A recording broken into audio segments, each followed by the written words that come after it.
Hello, അസ്സലാമു അലൈക്കും. എന്തെല്ലാവരും വിശേഷം? സുഖം തന്നെയല്ലേ? അൽഹംദുലില്ലാ, നമ്മളിവിടെ സുഖമായിട്ടിരിക്കുന്നുണ്ട്.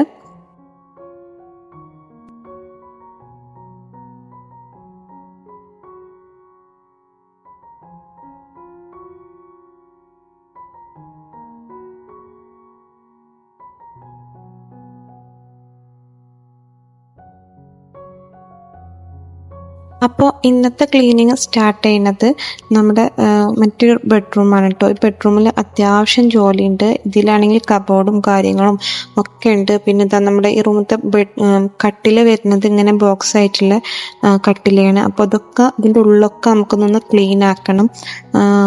വർഷത്തിലൊരിക്കലല്ലേ ഇങ്ങനെയൊക്കെ ചെയ്യുള്ളൂ. അപ്പോൾ വർഷത്തിലൊരിക്കൽ ചെയ്യുമ്പോൾ ഞാൻ എല്ലാ ഭാഗവും ക്ലീൻ ആക്കലുണ്ട്. വേണമെങ്കിൽ ഇത് ഒഴിവാക്കാം കേട്ടോ. ഇത് നമുക്ക് ആരും കാണുന്ന ഭാഗം ഒന്നുമല്ല. പക്ഷെ നമ്മളെ വീട് നമ്മൾ നീറ്റായി കൊണ്ടിരിക്കണം. അപ്പം ഞാനിതൊക്കെ നീക്കിയിട്ട് ഇതിൻ്റെ ഉൾഭാഗമൊക്കെ ഒന്ന് കാണിച്ചു തരാം. അത്യാവശ്യം പൊടി ഉണ്ടാവും. കാണാൻ ഭംഗിയാണ്. ഇങ്ങനത്തെ രീതിയിലുള്ള കട്ടിലൊക്കെ കാണാൻ നല്ല ഭംഗിയാണ്. പക്ഷെ അതിൻ്റെ ഉള്ളിൽ എങ്ങനെ ഉണ്ടാവും എന്നൊന്ന് കാണിച്ചു തരാം.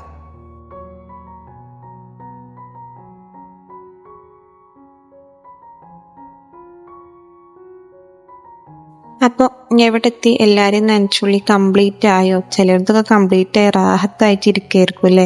നമ്മൾ ഇങ്ങനെ കൂളായിട്ട് ഓരോ ഭാഗം തീർത്തിട്ടാണ് വരുന്നത്. ഓരോ ഭാഗം എടുക്കുമ്പോൾ അവിടുത്തെ മുഴുവൻ കംപ്ലീറ്റ് ആയിട്ടാണ് വരുന്നത്.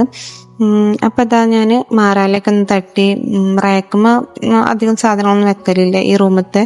അതുകൊണ്ട് തന്നെ അതിന് പൊടി ഉണ്ടായിരുന്നു. അപ്പോൾ അതൊക്കെ ഒന്ന് ചൂലച്ച് ഒന്ന് അടിച്ചു വാരി ആകുന്ന പൊടിയൊക്കെ തട്ടിയെടുത്തിട്ട് പിന്നെ നമുക്ക് റാക്കും ഈ അലമാരിൻ്റെ മുകളിലും ജനല്, കട്ടില, അതിൻ്റെ അടി ഒക്കെ നമുക്ക് തുടച്ചെടുക്കണം.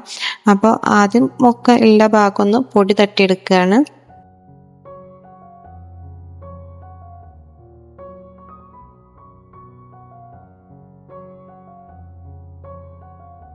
ഞാൻ ഇങ്ങനത്തെ ജോലിയൊക്കെ എടുക്കാൻ നിൽക്കുമ്പോൾ മൂക്ക് കെട്ടി വെക്കാൻ ഞാൻ മറക്കും കേട്ടോ. പിന്നെ പൊടി പാറുമ്പോഴാണ് ഞാൻ മൂക്കൊക്കെ കെട്ടി വെക്കുക. എനിക്ക് അങ്ങനത്തെ അലർജിൻ്റെ പ്രശ്നമൊന്നും ഇല്ലായിരുന്നു. പക്ഷെ കഴിഞ്ഞ നോമ്പിനല്ല, അതിൻ്റെ മുന്നത്തെ നോമ്പിന് ഇങ്ങനത്തെ നോമ്പ് പണി എടുത്തപ്പോൾ ഞാനങ്ങനെ മൂക്കൊന്നും കെട്ടി വെക്കാതെ അന്ന് നോമ്പ് പണി എടുത്തത്. നോമ്പ് പണിയിട്ട് കഴിഞ്ഞപ്പോൾ ലാസ്റ്റ് എനിക്ക് ഭയങ്കര ചുമയായിരുന്നു. മാറാത്ത ചുമയായിരുന്നു. ഏത് ഡോക്ടർ കാട്ടിയാലും മാറുന്നില്ല. അങ്ങനത്തെ ചുമയായിരുന്നു. അതുകൊണ്ടാണ് കുടുങ്ങിയെന്ന് ഞാൻ. അപ്പോൾ ഇപ്രാവശ്യം ഞാൻ പൊടി കുറച്ച് പാറുമ്പോഴത്തേന് എനിക്ക് അപ്പം ആ ചുമനെ ഓർമ്മ വരികയാണ്. അപ്പം വേഗം പോയി മൂക്കൊക്കെ കെട്ടി വെച്ചതാണ്.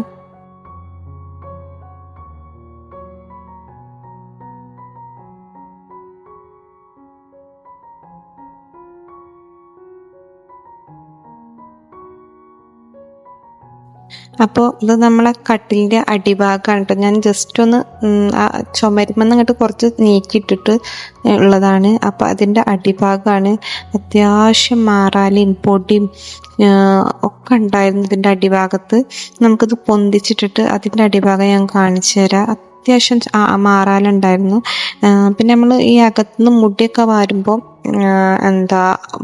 നമ്മൾ കൊഴിയുന്ന മുടിയൊക്കെ ആകുമ്പോൾ അത് പാറിയിട്ട് ഇതിൻ്റെ അടിയിൽ വന്ന് അടിഞ്ഞു വിടുകയാണ് ചെയ്യുന്നത്. നമ്മൾ ഈ ഭാഗം നമ്മളൊന്നും നന്നാക്കണില്ലല്ലോ.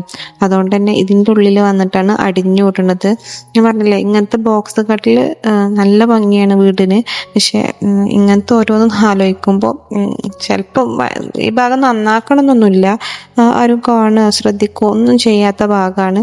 എന്നാലും ഞാൻ ഈ വർഷത്തിൽ ഒരിക്കൽ ഈ കട്ടിലിൻ്റെ അടിഭാഗമൊക്കെ ഒന്ന് ക്ലീൻ ആക്കലുണ്ട് കേട്ടോ.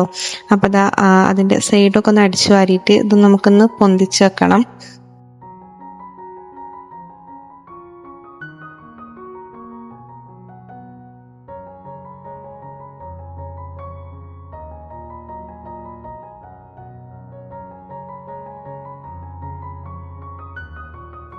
പിന്നെ ഓരോരുത്തരും വീടൊക്കെ വെള്ളത്തിൽ കുളിപ്പിച്ചുകൊണ്ടിരിക്കുകയായിരിക്കും അല്ലേ.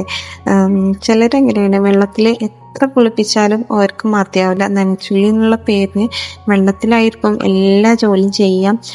പക്ഷെ അങ്ങനെയല്ല കേട്ടോ. നമ്മൾ ഓരോ വസ്തുവിനും അതിൻ്റേതായ പ്രൊട്ടക്ഷൻ ഉണ്ട് കേട്ടോ. നമുക്ക് വെള്ളം അധികം ഉപയോഗിക്കാൻ പാടില്ലാത്ത സാധനങ്ങളുണ്ട്. ഈ ഫർണിച്ചറുകളൊന്നും നമ്മൾ അധികം വെള്ളം ഉപയോഗിക്കാതൊക്കെ ആയിരിക്കും നല്ലത്. ജസ്റ്റ് ഒരു തുണിയിൽ കുറച്ച് വെള്ളമാക്കി നന്നായി പിഴിഞ്ഞിട്ട് വേണം നമ്മൾ ഈ ഫർണിച്ചർ സാധനങ്ങളൊക്കെ തുടച്ചെടുക്കാൻ. പിന്നെന്താ,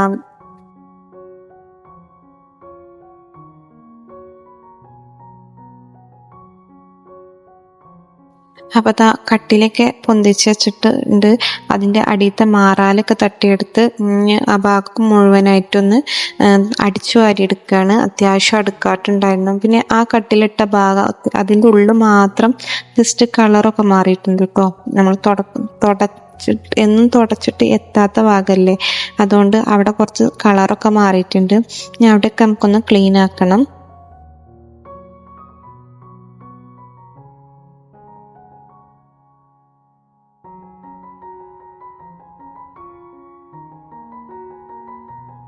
ഇതിൻ്റെ അടിയിൽ നിന്ന് നമ്മൾ എത്രയോ പ്രാവശ്യം തിരഞ്ഞ് തപ്പി നടന്ന് ഒഴിവാക്കിയ സാധനങ്ങളൊക്കെ നമുക്ക് ഈ കട്ടിലിൻ്റെ അടിയിൽ നിന്ന് കിട്ടിയിട്ടുണ്ട് കേട്ടോ. മോൻ്റെ കളർ പെൻസില്, അതേപോലെ കുറേ ഐറ്റംസ് നമ്മൾ കുറേ തപ്പിയിട്ട് കിട്ടൂല, കിട്ടാതെ നമ്മൾ ഒഴിവാക്കിയ സാധനങ്ങളൊക്കെ ഉണ്ടാവുമല്ലോ, അതൊക്കെ നമുക്ക് ഈ കട്ടിലിൻ്റെ അടിയിൽ നിന്ന് കിട്ടലുണ്ട് കേട്ടോ. അപ്പോൾ ഇപ്രാവശ്യം അധികമൊന്നും കിട്ടിയിട്ടില്ല. കളർ പെൻസിൽ കുറേ കിട്ടിയിട്ടുണ്ട്, അല്ലെങ്കിൽ ചീർപ്പ് അങ്ങനൊക്കെ കിട്ടലുണ്ട്. മക്കള് കളിച്ചിട്ട് ചെറിയൊരു ഗ്യാപ്പ് ഉണ്ടാവും, അധികമൊന്നും ഉണ്ടാവില്ല, എന്നാലും ചെറിയൊരു ഗ്യാപ്പ് ഉണ്ടാവും ഇതിൻ്റെ അടിയിൽ. അതിൻ്റെ ഉള്ളിൽ കൂടെ മക്കളിട്ടതോ അല്ലെങ്കിൽ ചാടിയതോ ഒക്കെ ആയിട്ടുണ്ടാവും. അപ്പോൾ ഇങ്ങനത്തെ ഒരു സമയത്താണ് ആ സാധനങ്ങളൊക്കെ ഞാൻ പൊറുക്കിയെടുക്കല്.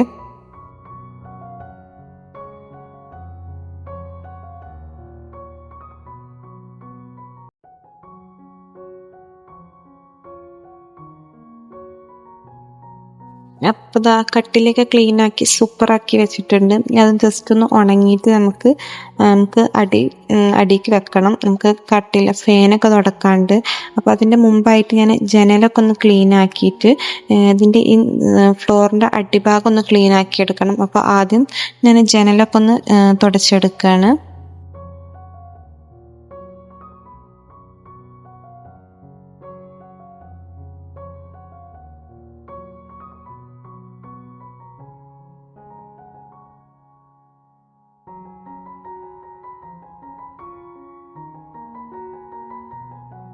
ഇപ്പോഴത്തെ നനച്ചുള്ളിയൊക്കെ എത്രയോ സുഖമാണല്ലേ. പണ്ടത്തെ നനച്ചുള്ളിയൊക്കെ പറയണ കേൾക്കലുണ്ട്, നമ്മൾ പാറാത്തിൻ്റെലൊക്കെ ഇട്ടിട്ടാണ് അരച്ച് കഴുകല്. ഇപ്പോഴത്തെ നനച്ചുള്ളി വരുമ്പോൾ ഇങ്ങനെ ജസ്റ്റ് ഒരു തുണിയൊക്കെ എടുത്തിട്ട് തുടച്ചെടുത്താൽ മതി. പിന്നെ ഇപ്പോഴത്തെ വീട്ടിനാണെങ്കിലും ഇതിൻ്റെ ജനലിൻ്റെ കമ്പികളൊക്കെ ഇങ്ങനത്തെ കമ്പികളായിരിക്കും. പണ്ടത്തതൊക്കെ സൈഡുക്കും അടിക്കും ഒക്കെ വന്നിട്ട് ചെറിയ ചെറിയ കമ്പികളായിട്ട് അതൊക്കെ തുടച്ചെടുക്കാൻ ഭയങ്കര ബുദ്ധിമുട്ടാണ്. ഇപ്പോഴത്തെ ജനലിനോ പിന്നെന്താ ജനലും വാതിലിനോ ഒന്നും ഒക്കെ തുടച്ചെടുത്താൽ മതി. പണ്ടത്തത് അങ്ങനെയല്ലല്ലോ, എല്ലാം നമുക്ക് പാറവത്തിലൊക്കെ ഇട്ടിട്ട് നന്നായി ഉരച്ച് ക്ലീൻ ആക്കി എടുക്കണം. അങ്ങനത്തെ റിസ്ക് ഒന്നും ഇപ്പോഴത്തെ പെണ്ണുങ്ങൾക്കും ഇപ്പോഴത്തെ മക്കൾക്കൊന്നും ഇല്ലല്ലേ.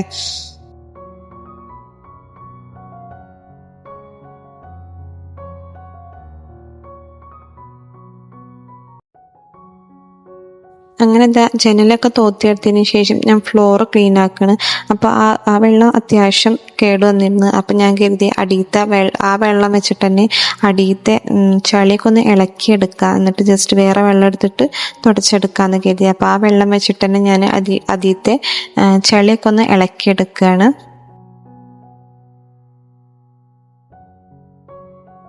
നനച്ചുള്ളിൻ്റെ സമയത്ത് നമുക്ക് വെള്ളം എത്ര പരമാവധി കുറക്കാൻ പറ്റണോ അത്രയും നമ്മൾ കുറക്കായിക്കോട്ടെ നല്ലത്.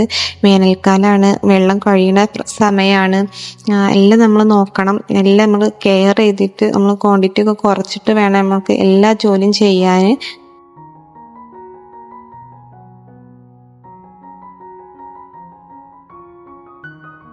അങ്ങനെ ഫ്ലോറും ചളിയൊക്കെ ഒന്ന് ഇളക്കിയെടുത്തതിന് ശേഷം ഞാൻ അതിൻ്റെ ചുമരൊക്കെ ഒന്ന് നന്നായി ഉരച്ചെടുക്കുകയാണ്. നമ്മൾ കിടക്കുന്ന ചുമരിനോട് ചേർന്ന് കിടക്കുമ്പോൾ അങ്ങനെ ചളി ആയതൊക്കെ ഉണ്ടായിരുന്നു. അപ്പോൾ ചുമരൊക്കെ നന്നായി ബ്രഷ് വെച്ചിട്ട് ഉരച്ചെടുത്തിട്ടുണ്ട്.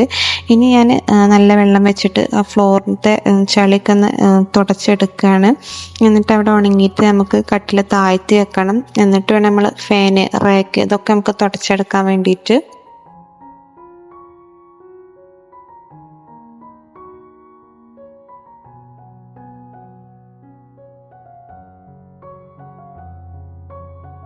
അങ്ങനെ എന്താ കട്ടിലൊക്കെ താഴ്ത്തി വെച്ചിട്ട് റേക്ക് തുടച്ചെടുക്കുകയാണ്. റേക്കുമ്പോൾ അധികം ഐറ്റംസ് ഒന്നും ഈ റൂമത്തിൽ വെക്കലില്ല. അതുകൊണ്ട് സാധനം അടിയിലേക്ക് ഇറക്കി വെക്കുക അങ്ങനത്തെ ജോലിയൊന്നുമില്ല. ഞാൻ ചൂല് വെച്ചിട്ട് ജസ്റ്റ് ഒന്ന് പൊടി തട്ടിയിട്ട് നനഞ്ഞ തുണി വെച്ചിട്ട് തുടച്ചെടുക്കുകയാണ്.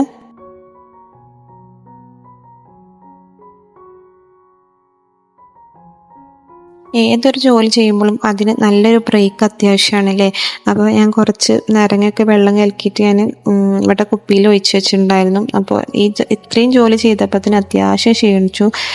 കാരണം ഇപ്പം നല്ല ചൂടല്ലേ, നല്ല വെയിൽ, നല്ല ചൂടാണ്. അപ്പം അത്യാവശ്യം ദാഹം ഉണ്ടായിരുന്നു. അപ്പോൾ ഞാൻ ഇങ്ങനെ ഒരു ബോട്ടിൽ കുറച്ച് വെള്ളമാക്കി വെക്കും. എന്നിട്ട് ഓരോ ബ്രേക്ക് എടുത്തിട്ട് കുറച്ച് കുടിച്ചിട്ട് കുറച്ച് റിലാക്സ് ചെയ്തിട്ടാണ് ഞാൻ അടുത്ത ജോലി ചെയ്യുക.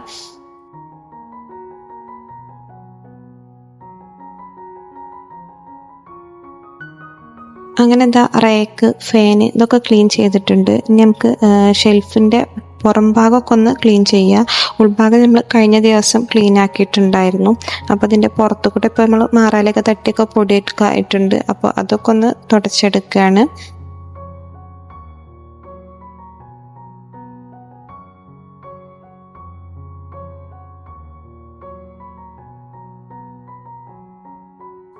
അപ്പോൾ നമ്മളെ നനച്ചുള്ളിൻ്റെ സീരീസ് ഇഷ്ടപ്പെടുകയാണെങ്കിൽ എല്ലാവരും ലൈക്ക് ചെയ്യണം കേട്ടോ.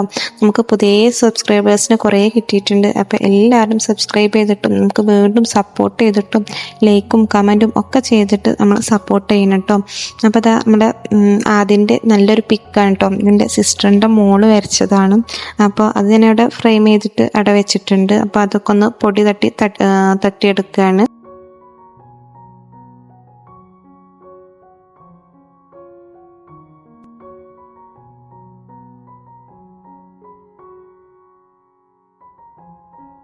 അപ്പം അത് ഓരോ ചുമരും ക്ലീനാക്കി കൊണ്ടുവരികയാണ്. അപ്പോൾ ഈ റൂമിൽ നമുക്ക് അറ്റാച്ച്ഡ് ബാത്റൂം വരുന്നുണ്ട്. അപ്പോൾ ഇന്ന് നമ്മൾ ആ ബാത്റൂമും ഈ റൂമാണ് കംപ്ലീറ്റ് ചെയ്യാൻ ഉദ്ദേശിക്കുന്നത്. അപ്പോൾ ഓരോ ചുമരിൻ്റെ ഭാഗം ക്ലീനാക്കി കംപ്ലീറ്റ് ചെയ്തിട്ട് കൊണ്ടുവരികയാണ്. ഈ സ്വിച്ച് ബോർഡിൻ്റെ അടുത്തൊക്കെ അത്യാവശ്യം ചളി ഉണ്ടാവില്ലേ, നമ്മളെന്നും യൂസ് ചെയ്യണത്. ഇടയ്ക്ക് തുടച്ചെടുത്ത അത്ര ജോലിയൊന്നും ഉണ്ടാവില്ല. പിന്നെ ഈ ഒരു ആർട്ടിഫിഷ്യൽ ഹാളിൽ വെച്ചിട്ടുള്ളായിരുന്നു. അപ്പോൾ ഹാള് അന്ന് ഇത് ക്ലീനാക്കാൻ എനിക്ക് സമയമില്ല. കാരണം ഇത് ക്ലീനാക്കാൻ അത്യാവശ്യം സമയമൊന്നും വേണ്ട, ജസ്റ്റ് ഒന്ന് പൊടി തട്ടിയെടുക്കാനുള്ളൂ. പക്ഷെ നമ്മൾ ഉച്ചവരെ എടുക്കുന്ന ജോലികൾ, ഇപ്പോൾ ഇത് പൊടി തട്ടാൻ നിന്നാൽ പിന്നെ എൻ്റെ സമയം തെറ്റും. അപ്പം ഞാൻ അന്ന് ഈ റൂം ക്ലീൻ ആക്കിയിട്ടില്ലായിരുന്നു. അപ്പോൾ അന്ന് ഈ റൂം കണ്ട് വെച്ചതായിരുന്നു. അപ്പോൾ റൂം ക്ലീൻ ആക്കുമ്പോൾ പൊടി തട്ടിയെടുക്കാൻ എഴുതിയിട്ട് അന്ന് അങ്ങനെ വെച്ചതാണ്. അപ്പോൾ അങ്ങനെ അതൊക്കെ കഴിഞ്ഞ് ഈ റൂമിൽ ഞാൻ പറഞ്ഞല്ലോ അറ്റാച്ച്ഡ് ബാത്റൂം ഉണ്ട്. അപ്പോൾ ബാത്റൂമും എല്ലാ മുകളും ടൈലൊക്കെ സോപ്പ് ഒക്കെ ഇട്ടിട്ട് നന്നായി ക്ലീൻ ആക്കി വെച്ചിട്ടുണ്ട്. എന്നിട്ട് വെള്ളം നന്നായി ഒന്ന് വൈപ്പ് ചെയ്തെടുക്കുക കേട്ടോ. ഇങ്ങനെ വൈപ്പ് ചെയ്ത് വെച്ചാൽ നമ്മളെ ബാത്റൂം എന്നും നീറ്റായിട്ടിരിക്കും. എപ്പോഴും നമുക്ക് വൈപ്പ് ചെയ്ത് വെക്കാനൊന്നും കഴിയില്ല. പക്ഷെ നമ്മൾ ശ്രദ്ധയിൽ പെടുന്ന സമയമൊക്കെ ഇങ്ങനെ വൈപ്പ് ചെയ്ത് വെച്ചാൽ നമ്മളെ ബാത്റൂം നല്ലൊരു ഫ്രഷ് ലുക്കായിരിക്കും കേട്ടോ. നമ്മൾ ഹോട്ടലിലൊക്കെ പോയാൽ നമുക്ക് കാണാമല്ലോ, ഓരോ ബാത്റൂമും ഓരോരുത്തർ യൂസ് ചെയ്ത് കഴിഞ്ഞാൽ അവർ നന്നായി നീറ്റായിട്ട് ആ വെള്ളം നന്നായി വൈപ്പ് ചെയ്തിട്ടാണ് കൊണ്ടെടുക്കുക. അതുകൊണ്ട് തന്നെ ആ ബാത്റൂം കാണാൻ നല്ല ഭംഗിയാണ്. അപ്പോൾ അങ്ങനെ ആ ജോലിയൊക്കെ കഴിഞ്ഞിട്ടുണ്ട്. ഇനി ജസ്റ്റ് മൊത്തത്തിലൊന്ന് തുടച്ചെടുക്കുകയാണ്. തുടച്ചെടുത്തിട്ട് നമുക്ക് അകം മൊത്തത്തിലൊന്ന് തുടച്ചെടുക്കുകയാണ്. എന്നിട്ട് അത് കഴിഞ്ഞിട്ട് നമ്മൾ ജനലിൻ്റെ പുറം ഭാഗം ഗ്ലാസ്സൊന്നും നമ്മൾ തുടച്ചെടുത്തിട്ടില്ല. അപ്പോൾ പുറത്ത് ചെന്നിട്ട് അതിൻ്റെ ഗ്ലാസ്സൊക്കെ ഒന്ന് തുടച്ചെടുക്കാനുണ്ട്. നമ്മൾ ഏതൊരു ജോലിയും നല്ല നീറ്റായിട്ട് എടുത്തു കഴിഞ്ഞാൽ നമുക്ക് നല്ലൊരു സമാധാനം ഉണ്ടാവില്ലേ. നല്ല മനസ്സൊക്കെ സന്തോഷവും സമാധാനവും എന്തൊക്കെയെന്നല്ലാത്തൊരു സുഖമായിരിക്കും അല്ലേ. അത് ഏതൊരു ജോലി എടുത്തു കഴിഞ്ഞാലും കംപ്ലീറ്റ് ചെയ്താലും ഉണ്ടാവും കേട്ടോ. അങ്ങനെ അതൊക്കെ മൊത്തത്തിൽ തുടച്ചെടുത്തിട്ടുണ്ട് ഞാൻ. നമ്മൾ ഈ റൂം എടുത്തതിൻ്റെ ജനലിൻ്റെ ഗ്ലാസ്സൊക്കെ ഒന്ന് തുടച്ചെടുക്കുകയാണ്. അപ്പോൾ നമ്മൾ ഫ്രണ്ടൊക്കെയുള്ള ജനലായതുകൊണ്ട് തന്നെ അത്യാവശ്യം പൊടിയുണ്ട് കേട്ടോ, നല്ല പൊടിയാണ്. അപ്പം ഈ വീടിരിക്കുന്ന സമയത്തൊക്കെ ശ്രദ്ധിക്കേണ്ട ഒരു കാര്യമാണ് കേട്ടോ. അത് എനിക്ക് നനച്ചുകൂടെ എടുത്തപ്പോഴാണ് ഓർമ്മ വന്നത്. ഇങ്ങനെ ഫർണിച്ചർ ഐറ്റംസിനൊക്കെ അധികം കൊത്തുപണി എടുത്താൽ കാണാൻ നല്ല ഭംഗിയായിരിക്കും. പക്ഷെ അങ്ങനത്തെ നനച്ചുള്ളിൻ്റെ പണിയൊക്കെ ഉണ്ടാകുന്ന ടൈമിൽ അപ്പം നനച്ചുള്ളി പണി സമയം പിടിപ്പിക്കുന്ന ഓരോ വസ്തുക്കളാണിത്. അതിൻ്റെ ഉള്ളിലും മുക്കിലും മുകളിലും ഒക്കെ പൊടിയും മാറാലും ഒക്കെ കുടുങ്ങിയിട്ട് അതിങ്ങനെ ഓരോന്നോരോന്നായി അങ്ങനെ സമയം എടുത്തിട്ട് നമ്മളത് ക്ലീൻ ആക്കണം കേട്ടോ. അപ്പോൾ അത് കാണാൻ ഭംഗിയാണ്, അധികം കൊത്തുപണി ഉള്ളതൊക്കെ കാണാൻ നല്ല ഭംഗിയാണ്. അപ്പോൾ അങ്ങനെ അതൊക്കെ ക്ലീൻ ആക്കിയിട്ടുണ്ട്. പിന്നെ ആ ബാത്റൂമിൻ്റെ എക്സോസ്റ്റ് ഫാനിൻ്റെ ആ ഭാഗം അതുമേലും അത്യാവശ്യം പൊടിയുണ്ട്. അപ്പോൾ അതൊക്കെ കഴിഞ്ഞ് ഇപ്പോൾ പിന്നെ അതാ കുളിച്ച് ഫ്രഷായി ഫുഡ് കഴിക്കുകയാണ്. അപ്പോൾ ഇന്നത്തെ വീഡിയോ ഇത്രയൊക്കെ തന്നെയുള്ളൂ. ഇൻഷാ അല്ലാ നെക്സ്റ്റ് നല്ലൊരു വീഡിയോയുമായി വീണ്ടും കാണാം. അതുവരേക്കും അസ്സലാമു അലൈക്കും, ബൈ.